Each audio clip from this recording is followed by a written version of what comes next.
నెల్లూరు జిల్లా వైసీపీ అధ్యక్షుడు కాకాని గోవర్ధన్ రెడ్డి అబద్ధాలు అసత్యాలు పైన నెల్లూరు ప్రజలు విస్తుపోతున్నారు.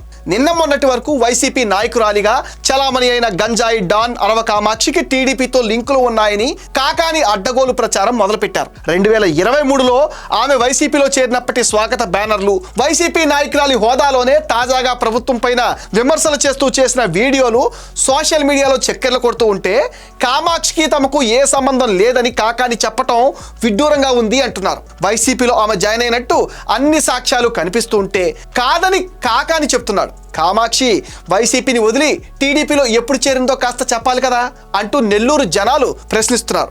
కామాక్షి వైసీపీకి రాజీనామా చేసిందా? చేస్తే ఆమె రాజీనామా పైన వైసీపీ బహిరంగ ప్రకటన చేసిందా? వైసీపీ నుంచి బయటకు వచ్చిన కామాక్షి టీడీపీలో ఎప్పుడు చేరింది? ఆమెను పార్టీలో ఎవరు చేర్చుకున్నారు వంటి విషయాలను కూడా కాకాని ఎందుకు చెప్పటం లేదని అడుగుతున్నారు.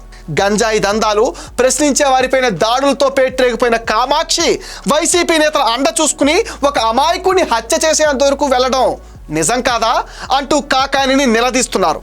కామాక్షితో తమ అనుబంధాన్ని తెంచుకోలేక ఆమెను కాపాడే ప్రయత్నంలో టీడీపీ పార్టీకి బురద పుయ్యాలని కాకాని తెగ ప్రయత్నిస్తున్నట్లుగా విమర్శలు కూడా వ్యక్తమవుతున్నాయి. కాకాని ఎంత నోరు చించుకున్నా కామాక్షికి వైసీపీతో ఉన్న బంధం అందరికీ తెలిసిన విషయమే కదా.